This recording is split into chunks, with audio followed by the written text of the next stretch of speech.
So let's say, goods na ako dito, no? So ang gagawin ko ngayon, halimbawa, gusto kong i-layout itong block na to, okay? So ang gagawin mo lang dyan, kung gusto mo mano-mano makuha yung coordinates niya, just type mo lang ID, okay? Click mo yan, so lalabas yung northing eastings, no? Or eastings and northing. Or kung gusto mo naman, let's say, itong buong block na to, kailangan mong i-layout, so mas advisable, extract natin lahat ng coordinates into file, no? So, type mo lang, polyline. Okay. So, let's say this one, this one. So, sample lang, no? Okay. Okay. Tapos ito. Okay. And then, itong lines na to, magkakaroon ng mga nodes yan, no? So, pwede mo yung ma-extract. So, gagawin mo lang, select, then list. Okay. So, ito na yung mga corners na yan, no? Copy mo lang yan sa Excel. Okay. Control B. Okay. So, kailangan lang natin siyang ayusin, no?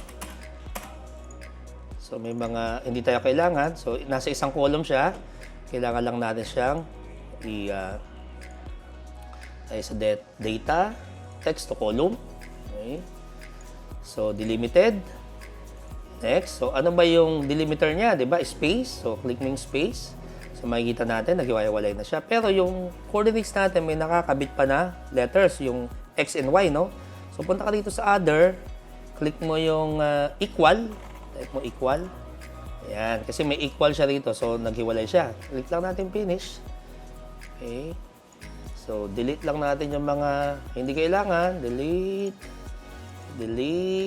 So, kung kagaya sinabi ko, kung last survey, so 0 lang natin yan. Okay. So, lagay mo lang dyan, C. Then, palitin lang natin, cut. Insert cut cell, para nauuna yung northings, no? Eastings. Then, the number lang natin. Let's say 1, 2. Yan, okay. So, after this, save mo lang siya. File, save as, browse. So, lagay ko rin siya doon sa aking folder, no? RTK, comma, delimited. Alright. So, ito naman is yung for setting na, no? Setting. Okay. Tingnan natin save. And then, later, ay papasok na natin yan doon sa ating data collector. Okay. So, mas better is yung itong drawing file natin, okay? Ito yung drawing natin, no? Kung na-align na natin siya, mas the best, ito yung ipasok natin doon sa ating data collector. Kasi itong ating Fieldmaster and then other software natin like Surpad, pwede kang mag-layout through CAD file.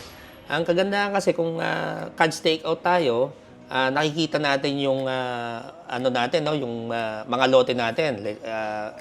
Halimbawa, meron tayong scheme, maraming lots, no? So, real time, alam natin nasan tayo within the, ano natin, no? Within the drawing. Tapos, lahat ng entity within the drawing, pwede nating ma-layout yan. So, less yung human error sa pagta-type manually ng coordinates. Kasi sa CAD, yung mga corner directly, pwede mo na siyang ma-layout.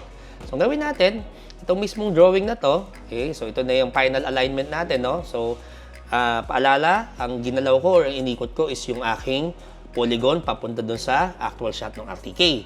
In a way, yung mga station natin dyan, yung T1, yung T2, pagbalik natin dun sa site, hindi na siya mababago. So, pagbalik natin dun, magka-calibrate point lang tayo, okay? Or marker point calibration. And then after that, we're good to go. Pwede na tayo mag-layout, no?